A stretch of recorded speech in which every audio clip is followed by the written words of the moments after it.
today we have Conrad with us from Creighton, Phoenix. All of us know him.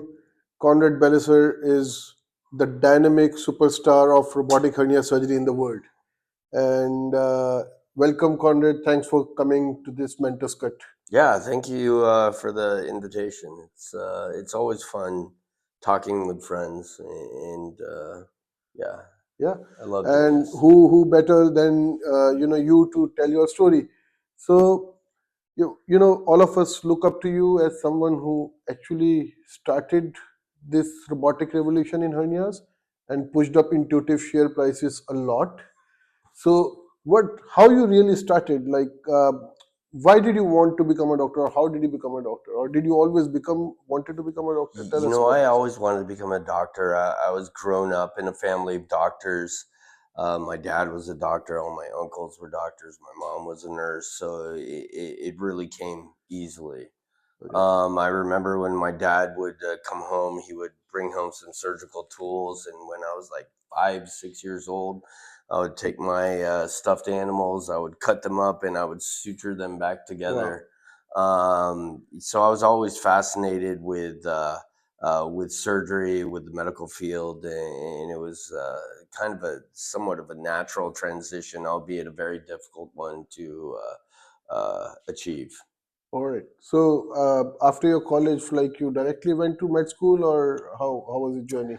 No, after college, I was pretty tired, and I remember specifically talking to my parents, and I was going, you know what, I need a little bit of a break. I said I still wanted to go to medical school, but I told them I needed a break after college. I was worn out, and I wasn't ready to directly apply for medical schools at the time. My parents had a place in San Diego, Okay. and that was always a vacation home for me growing up in San Diego and the beach and surfing at a very early age. Always fascinated me. So I took a little break. It was supposed to be short. It lasted a lot longer than what I thought. So for 2 years, essentially, I did nothing but surf Oh wow, from that must have morning been till amazing. Yeah, from morning till night, and it was honestly some of the best 2 years of my life. I can vouch for that. It must have been amazing. At Oh, that it was age, just unbelievable. doing nothing and surfing. You still surf? I still surf. I'm obsessed with it. It's amazing. I've been surfing for so long. It's amazing. And usually with sports, I catch on fairly quick. I'm probably the worst person out there, but I'm still obsessed with it. Every time you catch a wave, it's a different feeling. And just being out in the water, that's the one respite I have where there's no stress in my life. I don't Yeah. think about work. I don't think about family. I don't think about life in general.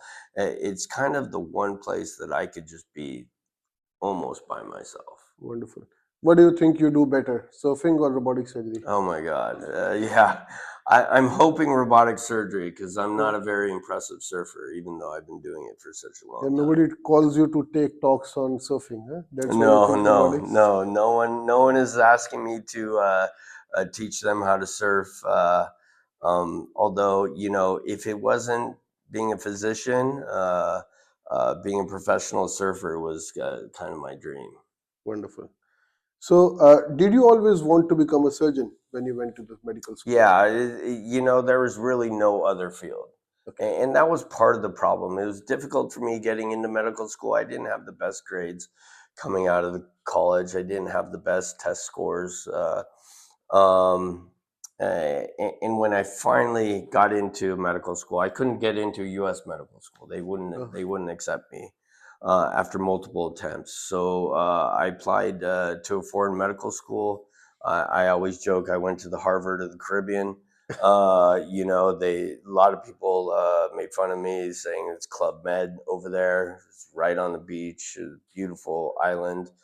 Um, and going through the different rotations, I knew how tough of a road surgery was, and it was even tougher for me because I went to a foreign medical yeah, school. being an IMT. So I really knew that I had to have really good grades. I had really good test scores. So that was kind of when I started to grow up and mature a little bit. In that, I knew um, there was one field that I wanted to go into. I know it was a very competitive field. I knew I was behind the eight ball going to a foreign medical school. So I really buckled down, and I took it to heart and became serious. Wonderful. So when did you finish your residency in surgery? I finished my residency in 2009. Fortunately, I was able to obtain a surgical residency back in my hometown, Phoenix, Arizona. Graduated 2009, and I pursued a fellowship in minimally invasive surgery. The same. I finished in 2009 my residency, and I pursued the fellowship in minimal access after that. Yeah, Yeah. I was inspired by my fourth year of residency. I was inspired by Professor Lee Swanstrom. Okay. We had back then our program had this amazing relationship with the Oregon Clinic, where we would spend 3 months operating with Dr. Swanstrom, and he's one of the most talented Yeah. minimally invasive surgeons that I've ever seen. Uh, and he really inspired me. He was kind of my first mentor outside of residency, and he helped me a lot. Understanding it, like I couldn't believe he was doing such massive cases, and his patients were either going home that same day or the next day. Where I trained in my residency, it was very trauma heavy. It was trauma and burn, and I remember you'd admit a trauma patient, you'd operate or not operate, but they would be in house for weeks, and you're taking care of them. And I wasn't about that. I liked the benefit of patients going home the same day, all better already. So that the prospects of minimal access surgery really appealed to me. Mm. Did you ever feel like, it's too heavy a branch I've chosen? I'll just leave this surgery. I don't like being in the OR all the time, being in the wards all the time. No, Never, never. yeah, You never. love. I mean, there was no other place. The operating room is a unique place. Yeah. Uh, it- I don't know any other field of medicine that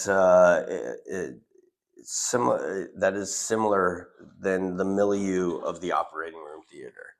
Um, you know, the inherent stress while taking care of a patient who's asleep in the operating room is mitigated by me being able to joke around with all the other staff that are in there.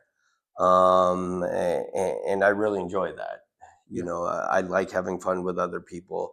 I mitigate their stress levels by talking trash to my anesthesiologist. I'll talk trash to the scrub techs. They talk trash to me, and that really keeps me going during the course of the operation. Wonderful. The Yeah. music that's blaring, it's loud, and loving it in there. So Yeah. I love the operating room. Okay. Conrad, we have heard you saying, you started robotic surgery early, and then you actually told Intuitive how robots could be used to fix hernias in a better way than they were done with laparoscopy. Yeah. So when did you did your first robotic surgery, and when did you realize like it has something to offer in the space of hernia surgery? Well, I was inspired by Professor Ricardo Abdallah in Brazil. And I remember I was with my mentor, Alfie Carbonell, and we were at Sages, I believe. And Dr. Abdallah was showing us robotic abdominal wall reconstruction. And this coincided with the time where I stopped doing laparoscopic IPOM. I This just was what year? 2011. Okay. I just didn't feel that my patients were doing very well, although they weren't recurring. Not everybody had chronic pain. I would just see them in the office, and I was questioning, what are we doing? We're just patching a hole to prevent incarceration. We weren't really improving. We weren't like improving their quality of life. We certainly weren't saving their life doing these operations. Um, yeah, it's just something I kind of fell into there. And do you think there was initial resistance of using robots for hernias? Oh yeah, so I adopted the robot, and during that time, I remember this was early 2012, and I almost right after I saw this, me and Alfie were talking. I was going, this is the next best thing. Right. And I was talking to my intuitive reps at the hospital, and I was asking them to train me. And they said, well, we're not ready to train you yet. And I was kind of questioning that because I was a very busy surgeon at the time. I was thinking, hey, I want to use the robot. But they were saying, wait. And turned out they were waiting for the single site platform to come out. And that was the intended beachhead of how Intuitive was planning on penetrating the general surgery market, which they failed to do so for so many years. Right. No one was adopting the robot. They thought the robot was a gimmick. They thought it was just a Mickey Mouse little instrument that no one would ever use in general surgery. So the single site platform came out. They said that they're ready in the summer of 2012. I went to Intuitive. I did all the training, and then I got proctored. My first proctored cases was September in 2012. Did it with my partner. I had to convince my partner. My partner was a hater too. He said he didn't need that. It was a stupid instrument as well. So he was the only guy that I said that I was trying to convince to do robotic surgery. Because I thought that would be important. We would go through the learning curve together. We would learn this new instrument together, and we would figure out the correct applications for it. I remember being proctored. We were proctored by a gynecologist from North Carolina because there were no general surgeons really doing it at that time. And I did 2 gallbladders, and I was going. I instantly found the benefit in that the gallbladders were easier. Just the visualization, the ergonomics of the operation. I was more comfortable, even for the first 2 cases. So I remember right after those 2 cases, I called my secretary, who's my scheduler at the time. I go, everything that was booked as laparoscopic, book it as a robot now. All my cases, and I did everything from foregut to hindgut, solid organ, and everything in between. Obviously, hernia repair. So it kind of took off from there. Wonderful. And you have a passion of teaching, so we see all your videos with your Resident in Me series. Yeah. Yeah. So how did that start? How did that Resident in Me, which is now pretty famous everywhere? Yeah, I always like to say I don't ever consider myself intelligent, but I'm very intentional at what I do.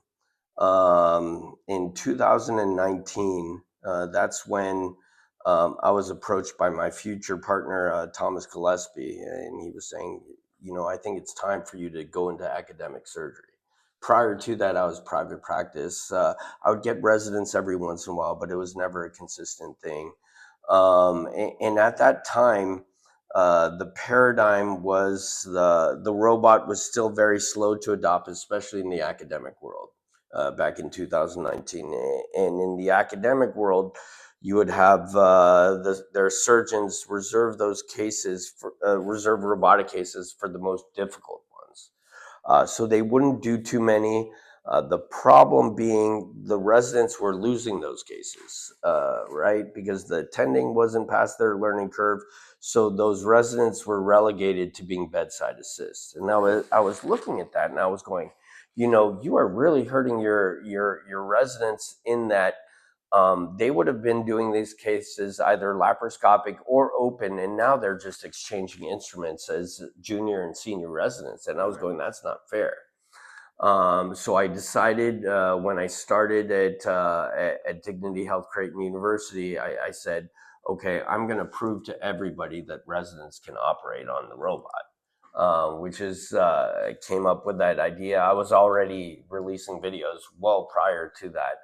But it was my intention to release a compilation entitled My Resident and I. And again, that was for the sole purpose to showing the world these are what my residents are doing. What are your residents doing? Right. This is what needs to happen within the context of a training program. Meaning that the attending surgeons have to get past their learning curve or just quit it, because you're hurting the future of general surgery by doing what you're doing there. There's only so much that you can have sitting bedside exchanging instruments. There's only so much skill set that you're going to acquire doing that, which is minimal at best. So yeah, put out to my resident and I would post it on the International Hernia Collaboration. I would say, this is what my residents are doing.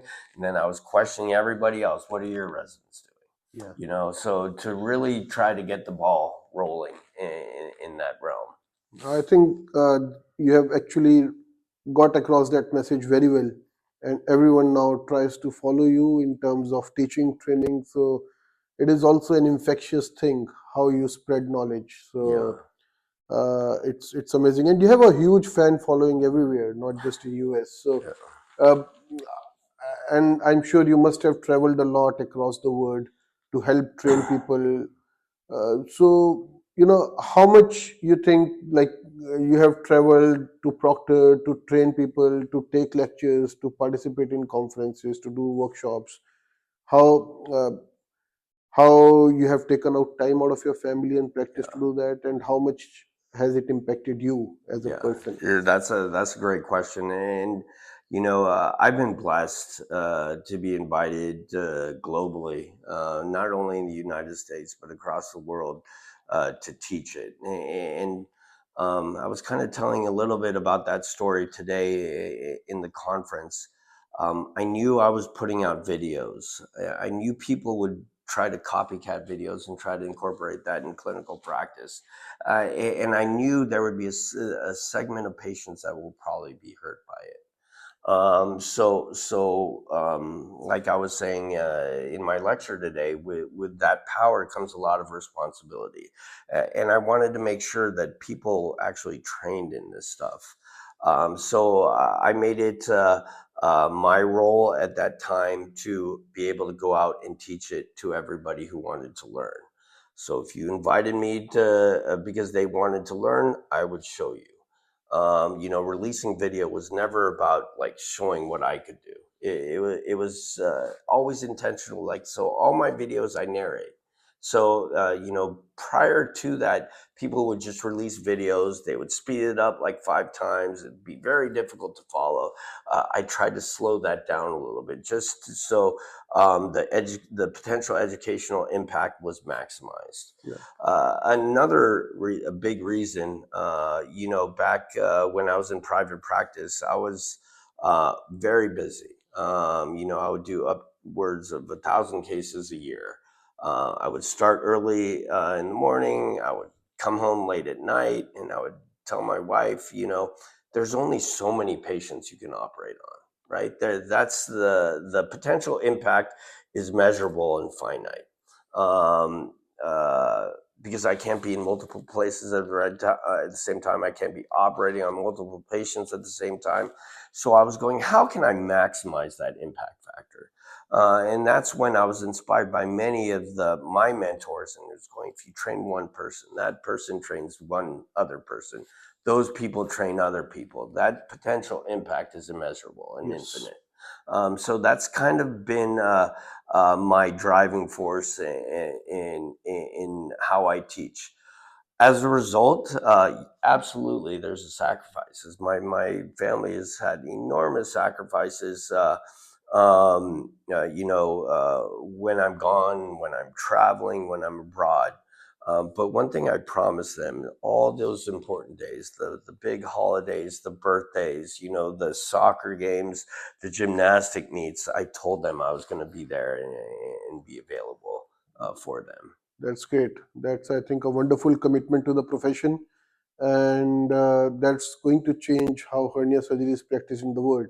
As you said, it's infinite game. You visited India in Chennai Yeah. in the DI surge. Yeah. So, what was your experience? That was amazing. Um, for years, they've been trying to get me to go to India, and I was always afraid. I was afraid I was going to get sick. I was going to eat something. Something would happen, and I finally said yes. I talked with Ram, and Deepak, and he was going, "Just come. It'll be a good time." I was going, "Okay, I'm going to go, but just this one time." Yeah. And I remember I was talking to my family. I was going, I'm not going to eat anything there. If I don't eat there, I won't get sick there. So I packed a bunch of protein bars in my backpack, and I was going, this is all. Maybe I'll lose some weight. We checked into this beautiful hotel. I can't remember the name of the hotel. It was a beautiful ITC. hotel. Um, uh, and we went to dinner like right after I arrived. And it was literally probably the best restaurant, the best food I've ever had in my life. Wonderful. And from that time, everything I ate there was just unbelievable. It was such a great time. Everybody was so hospitable to us. I was amazed at how Deepak organized such a huge conference there. I loved being busy. I think I had something like 7 or 8 talks. I was going from room to room, but I loved it. I always say if I'm going to travel somewhere, uh, try to get the most out of me because I want to be busy. Yeah. Yeah. I don't want to just be, come over across the globe and do 1 or 2 talks and then be it. So uh, you guys gave me a platform to provide impact, and that's what I love to do. Wonderful.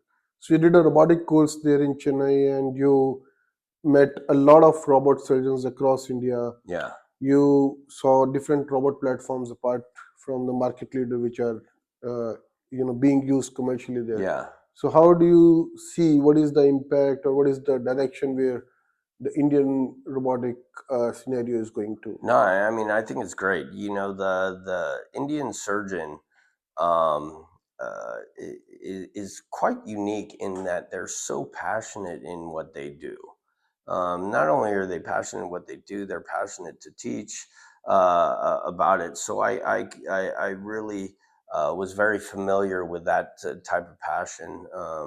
They love listening to you. You can be out there on the podium and everybody's watching you, staring your eyes or taking video or pictures while you're on the podium. And I really get jazzed up about that enthusiasm. Competition is great, and I've always encouraged the competition because that's what's going to drive technology. But always make this accessible to everybody. Yeah. I remember when I started robots, and I was in the intuitive facility. And they have this map. You've been to the Yeah. intuitive facility? They have this map, and they have pins Yeah. of everywhere where the robot is. And I was looking at the United States, and there was a ton of pins there. But then Yeah. I zoomed out, and I looked across the world, and I was going, there's a lot of places that didn't have a robot, and I was naive at that time. I was going, that's a little weird, and looking more into it, and I was going, the access to the robot is just not available there, and I didn't think that was fair. Yeah. I think all patients should have. The ability and the capacity to be treated in what I thought was such a great way to be treated if there were surgeons that wanted to do it. So I made it my mission at that time because this was a time I trained a lot of people in the United States already, and I was really pressuring Intuitive. We need to go elsewhere. We need to go to South America. We need to go to Europe. We need India. There's a ton of Indian surgeons that would love to do this. Let me teach it. They were slow at doing that, but they helped me, especially in Europe and South America, and I think that's kind of where that global outreach started. Yep. I think with a lot of robot systems and these TR 400 and 500 courses also started in Yeah, India, we see a lot of new surgeons coming up and taking this metal. yeah. So at AWRSC, we see you always as a very close member, and you have been helping us with all your teachings, knowledge, virtually, physically. So, what do you think about this society, abdominal wall reconstruction surgeon community? I mean, it's amazing. Again, it's It's a society that's full of enthusiastic surgeons that want to learn and to get better, with a clear focus of trying to provide better outcomes for their patients. And I'm all about that, So when they ask me for help, I feel it's my responsibility to be able to help in any way that I can. That's absolutely my kind of lane and the type of people that I want to train. Great. So on this note, you're going to come to DI Red in Mumbai next year, March. 100%. Yeah, Great. I'm there. Wonderful. Count me in. I can't wait. Can't wait to eat all that awesome food there. Yeah. All right, Conrad. So we have some rapid fire questions for Let's you. go. Just, a single liner. So coffee before rounds or after rounds? Before. Okay. Silence in the war or background music? No, loud, blaring music. What sort of music? Distraction or focus booster? Green Day, Metallica, Wow. all that genre. The anesthetist Rap. is yelling, you don't want to hear at anesthesia. Yeah. You just want to hear the music. Yeah. No, I love chatter in the operating room. A quiet operating room becomes more stressful for me. All right. All right. So, Conrad, one robotic instrument that you secretly love? The scissors. And which one you don't like the instrument you don't like to use? The hook. Yeah. Right. And what about open conversions? Like, do you think it's a brave move or a wise decision by the surgeon? Right decision. Right decision. Worst habit in the surgeons that you see? Ego or impatience? Ego. Yeah. Most overused phrase in your words? I don't know if I can say that. Most overused phrase in the OR? F-bombs. Okay. Most dangerous thing in surgery? Bleeding or overconfidence? Overconfidence. Describe your surgical style in one emoji. In one emoji? Yeah. Oh, that's a good one. Eggplant.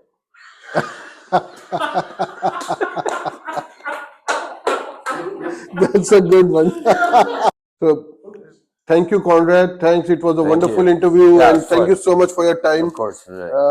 Keep we'll- on teaching everybody there.